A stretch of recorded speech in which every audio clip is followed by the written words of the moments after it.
Hey, what's up, you guys? It's Toby Rosario, and today I wanted to shoot a case study video of how I made $9,560 off a wholesale deal using none of my own money or credit.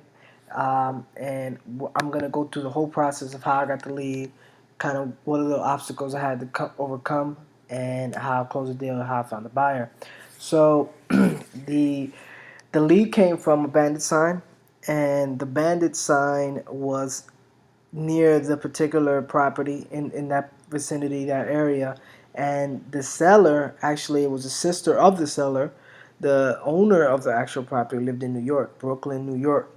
And her sister called in for her. So the sister called in and was, trying to get an idea of what we do and how this whole process works. So I just kind of briefly explained to her that, I'm a local investor.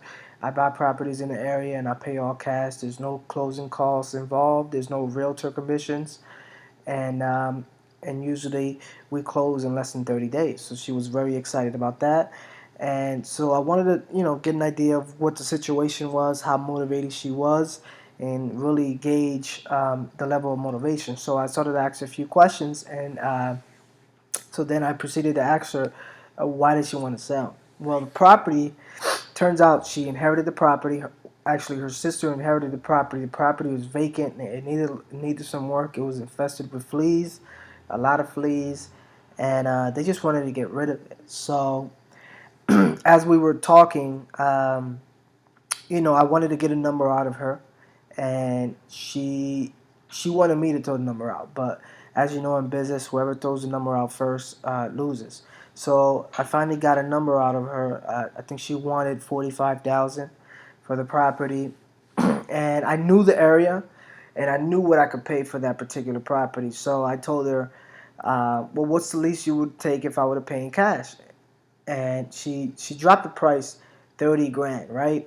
So that's, well, she dropped the price 15 grand. So she said she'll be able to take 30,000 cash if we can close in less than 30 days. So she dropped $15,000 in price in a matter of with a matter of one question, right?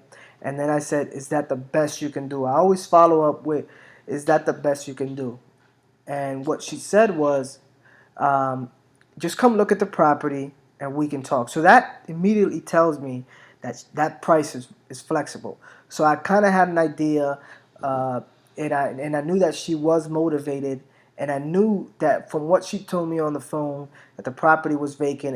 It had well, she didn't tell me it had fleas. I actually found that out later when I inspected the property, which I used against her. But she did tell me that it needed a lot of work. So anyway, I set up the appointment right away because I knew she was motivated, and I went to the property. Her husband met me there, and I went. I kind of did a walkthrough to the property, and turns out it was infested with fleas, a whole ton of fleas. I literally was there like 5 minutes, and I took some fleas in my car with me and my apartment, and that was a whole nightmare because I had to get rid of the fleas. I had to look up techniques and ways to get rid of fleas at home, and I had no pets. I mean, it was just a nightmare. But so I go back to the seller and I said, man, this property is a lot worse than what you told me over the phone.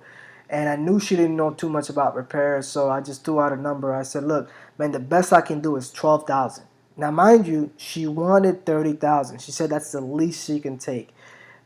Uh, 30,000, and I offered her. I said, look, the best I can do is 12,000 cash. She said no.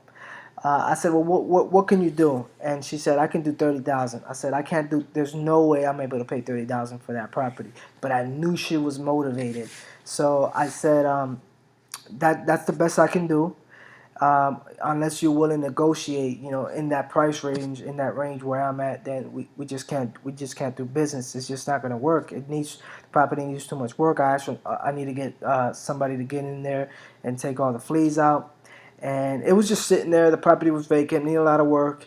They were, and they inherited the property, so there was no emotional attachment, meaning they didn't lose any money.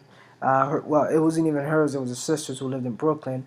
So over the phone, she did come down, and we agreed on price of 15,000. As you can see here, we agreed on 15,000, and I knew I can get around 25,000. $27,000. So I found a buyer. I found a buyer through my bandit signs. I just put up bandit signs in that area, and I got a few calls. And one buyer went in up there. He was just a landlord. He buys rentals, and I knew this was a great rental property.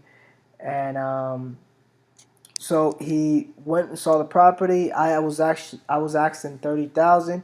He offered me. Actually, I proposed a deal for 35,000. He offered me 27,000. I said no. Can you do 30? He said no. I can do 27,000. So turns out it was actually 12,000. I made. It was around 12,000 I made on the deal, but he wanted me to help him with the closing costs. Let me just pull this up. So he gave me a $2,000 non-refundable deposit. It doesn't show up here on the HUD one, but that deposit was paid off for HUD, and he gave me that deposit. So I helped out with some of the closing costs. So that's why it's kind of like an uneven number. um, but it was actually a $12,000 assignment fee, but um, I had to pay with closing costs, and then this is not including the $2,000 non-refundable deposit. Now, this was inherited property, so it was a whole ordeal. The owner of the actual owner of the property died, and he had like a weird name. So when they did title search, the owner showed up. Well, it was somebody else, and that name that came up, they owed $85,000 in liens. Long story short, title company figured it out. It wasn't the owner of the property. It was somebody else with a very similar name, and lived in the same area. So we sorted that out, and we got the deal closed, and I made 11,560 dollars net, because I had to pay a little bit of the closing costs, some of the closing costs. But I got the deal from Bandit Sign. I got the deal down from 45,000 to 15,000, $30,000 off. And one of the things I like to do is find out their motivation, use that against them, use that as leverage to negotiate the best price possible. And I always follow up with, um, so if what's the best? So I always say, what's the least you can take if I were to pay in cash and close in less than 30 days? And that's usually a price drop. Then when they give me a price, I always say, is that the best you can do? Sometimes that's a price up. Sometimes it's not. If they say, okay, come just look at the property, and then we'll talk. That tells me right there that they're very motivated to sell, and you can probably get a price drop. And when you go look and inspect the property, you can always point out all the negative stuff it has, all the repairs it needs. Just tell them it's a full rehab. The property needs a lot of work. It's a lot worse than what I expected from what you told me over the phone. Some of those things you can use against not use against, but use that as leverage to negotiate the best price as possible. So that's it, guys. Just wanted to shoot a really quick case study video about one of my deals where I made $12,000, but I made 11,560 net after I paid some of the closing costs and some of the title fees. And that's it.